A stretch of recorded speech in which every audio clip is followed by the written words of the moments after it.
Hello, story lovers. Welcome back to my channel, Madly in Love Part 312.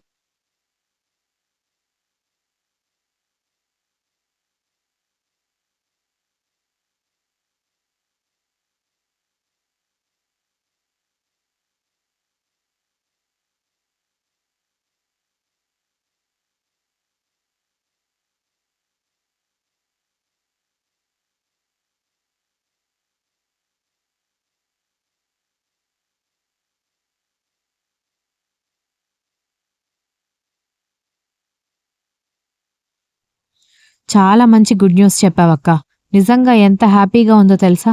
నేను చెప్పాను కదా, ఆ రోజు అమ్మమ్మ గారు లోపల మాట్లాడినప్పటి నుంచి ఆవిడ ఒక్క మాట కూడా అనలేదు. ఆవిడ బ్రెయిన్ వాష్ చేసినట్టుంది అని నువ్వే నమ్మలేదు అంది. నిజమే, అమ్మమ్మ గారు మాట్లాడిన తర్వాత నుంచే మా అత్తగారిలో మార్పు నాకు తెలుస్తోంది. కానీ అంత సులభంగా సంతోషపడకూడదని నేను మౌనంగా ఉన్నాను అనగానే, ఇక నీ లైఫ్‌లో మొత్తం సంతోషమే, వసంతమే అనగానే, అవును, విరాట్ ఎంత సంతోషంగా ఉన్నాడో తెలుసా? ఏడ్చేశాడు పాపం అంది దీక్షిత.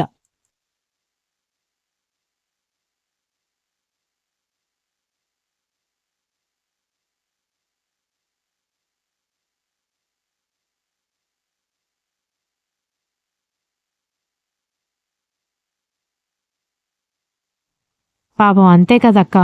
తనని ఎంతో కష్టపడి భర్త లేకపోయినా చిన్నప్పటి నుంచి పెంచుకుంటూ వచ్చి ఆస్తి రాబంధువుల పాలవ్వకుండా విరాట్ బావ కోసం దాచిపెట్టింది.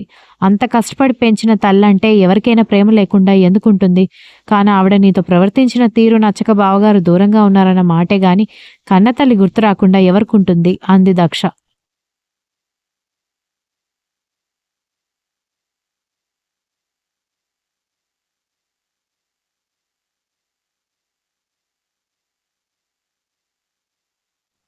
నిజమే, విరాట్‌కి వాళ్ళమ్మంటే చాలా ఇష్టం అని దీక్షిత చెప్పడంతో, సరే అయితే నువ్వు కూడా బావని, అత్తయ్య గారిని తీసుకొని ఇక్కడికి రాకూడదు అనగానే, ఆవిడకి ఒంట్లో బాగలేదు కదే, ఈ టైంలో ఆవిడ రాకూడదు అంది.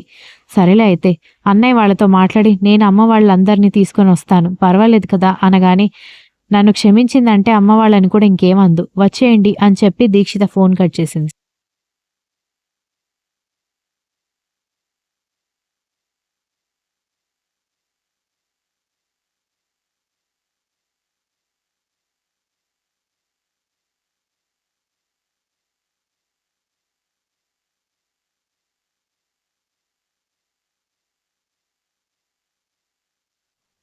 మర్నాడు ఉదయం విరాట్ కర్ణకి ఫోన్ చేసి, "ఈరోజు నైట్ ఇంట్లో డిన్నర్ ఉందిరా, వచ్చేయ్" అనగానే, నేను రానని దక్ష బాగా గుర్తొస్తుంటే రానని చెప్తూ ఉంటే, సరే అయితే దక్ష, నవీన్, ప్రవీణ్, అత్తయ్య, మామయ్య, రక్ష అందరూ వస్తున్నారు. నువ్వు కూడా నీ పెళ్ళాన్ని చూసుకున్నట్టు ఉంటుంది కదా అని అనుకున్నాను. సరే నీ ఇష్టం అని విరాట్ అన్నాడు. ఏంటి వాళ్ళు కూడా వస్తున్నారా అనగానే, అవును, అమ్మ దీక్షితని కోడలుగా యాక్సెప్ట్ చేసింది. ఆ సంతోషంలో డిన్నర్ పార్టీ చేసుకుందామని నేను ఐడియా ఇచ్చాను. దీక్షిత అదే ప్రిపరేషన్‌లో ఉంది.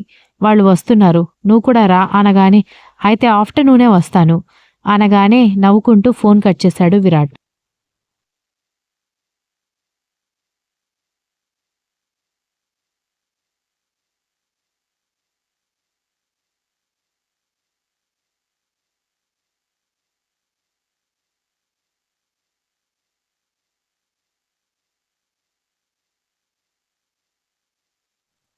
ఆ రోజు సాయంత్రం 5 గంటలు అవుతూ ఉండగా చీర కట్టుకుంటున్న దక్ష దగ్గరకొచ్చి, అబ్బా!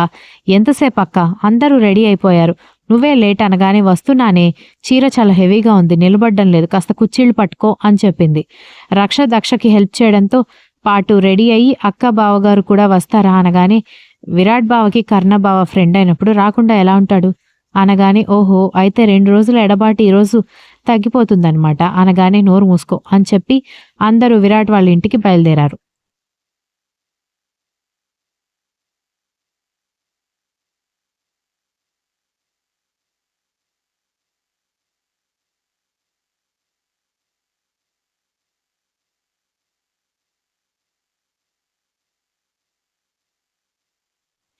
దక్ష వాళ్ళు కర్ణ వాళ్ళ ఇంటి ముందు దిగ్గానే ఆల్రెడీ కార్ బానెట్ మీద కూర్చుని ఆమె కోసం వెయిట్ చేస్తూ కర్ణ కనిపించడంతో ఇందిర వాళ్ళందరూ దక్షతో మాట్లాడమని చెప్పి లోపలికెళ్ళిపోతే, దక్ష కర్ణ దగ్గరకొచ్చి అతని కాలు మీద మోచేతిని పెట్టి గడ్డాన్ని బ్యాలెన్స్ చేసుకుంటూ, ఎంతసేపు అయిందొచ్చి అని అడిగింది. ఆమె 2 చేతులు పట్టుకొని దగ్గరికి లాక్కొని, "మధ్యాహ్నం వచ్చి నీకోసం వెయిట్ చేస్తున్నాను" అనగానే, "మేమొచ్చేది సాయంత్రం అని బావ చెప్పలేదా?" అనగానే, "చెప్పాడు" అనగానే, "మరి సాయంత్రం వస్తున్నామని చెప్తే మీరు మధ్యాహ్నమే వచ్చి ఎందుకు వెయిట్ చేస్తున్నారు?" అనగానే, "ఏదో నిన్ను చూడాలన్న తొందర" అనగానే ముసిముసిగా నవ్వుకుంది దక్ష.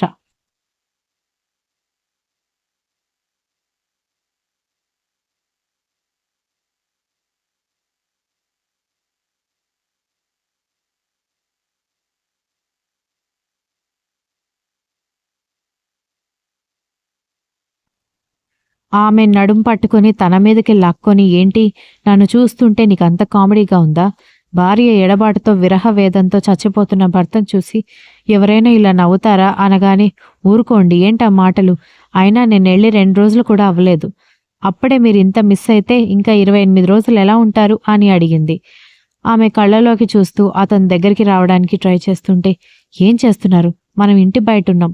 పదండి ఇంట్లోకి వెళ్దామని" అంటూ అతన్ని నెట్టేసి గబగబా కార్ బానెట్ పైనుంచి దిగేసి లోపలికి పరుగులు పెట్టడంతో రాక్షసి, "దీనికి మొగుడు గురించి తప్ప అందరి గురించి దిగులే" అని తిట్టుకుంటూ ఆమె వెనకే లోపలికెళ్ళాడు.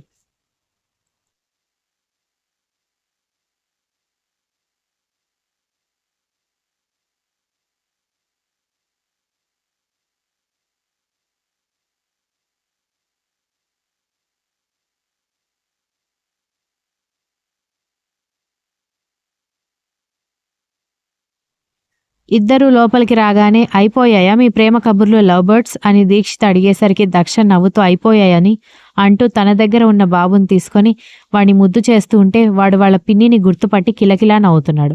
వాడినెత్తుకుని వెళ్లి సోఫాలో కూర్చోడంతో శాడిస్ట్ బాబు కూడా వచ్చి ఆమె పక్కన కూర్చుని ఆమె నడుం చుట్టూ చెయ్యి వేయటంతో ఎవరూ వాళ్ళని గమనించడం లేదని అర్థం చేసుకున్న దక్ష అతని వైపు కోపంగా చూస్తూ ఉంటే, "ప్లీజ్" అన్నట్టుగా అతను రిక్వెస్ట్ చేస్తూ ఉంటే, "ఈ మధ్య నన్ను ఎలా మెల్ట్ చేయాలో బాగా అర్థం చేసుకొని మరీ నాటకాలాడుతున్నారు" అని అనుకుంటూ బాబుని ముద్దులాడుతూ ఉంటే వాడు వాళ్ళ పిన్ని బాబాయ్ ఇద్దరి వైపు నవ్వుతూ చూస్తుంటే వాడికి ముద్దు పెట్టడానికి వచ్చినట్టుగా తన బేబీకి ముద్దు పెట్టి దూరం జరగడంతో దక్ష కంగారుగా చూస్తూ ఉంటే అది ఎవరూ గమనించలేదు.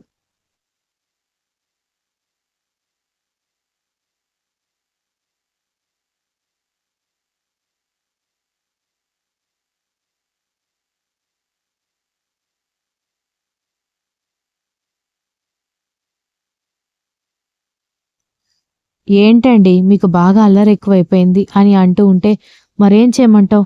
నువ్వు నన్ను కనికరించడం లేదు" అని అంటూ ఉంటేనే, "ఏంట్రా అంత గుసగుసగా మాట్లాడుకుంటున్నారు" అంటూ విరాట్ వచ్చాడు.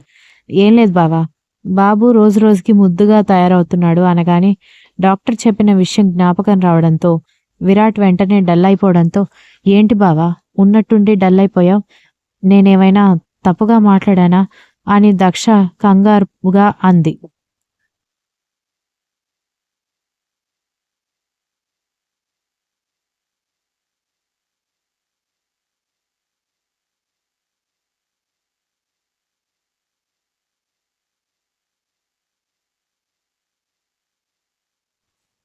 ఆ మాట విన్న కర్ణ వెంటనే విరాట్ ఫీలింగ్స్ అర్థం చేసుకుని, "ఏం లేదులే, వాడేదో ఆఫీస్ గురించి ఆలోచిస్తున్నాడు. నువ్వు అనవసరంగా లేనిపోని అనుమానాలు క్రియేట్ చేయకు" అని శాడిస్ట్ బాబు అనగానే, "ఇప్పుడు నేనేమన్నానని మీరు అలా అంటున్నారు" అని అంది దక్ష అయోమయంగా. "దక్ష రావే, నాకు కాస్త వంటగదిలో హెల్ప్ చేద్దువురా, ఒక్కదాన్ని చేసుకోలేకపోతున్నాను" అని దీక్షిత బయటికి రాగానే, "అందుకే కదమ్మా నేను చేస్తానన్నాను" అని విరాట్ వాళ్ళ అమ్మగారు అనగానే ఇందిర వాళ్ళందరూ షాక్ అయ్యి చూస్తున్నారు.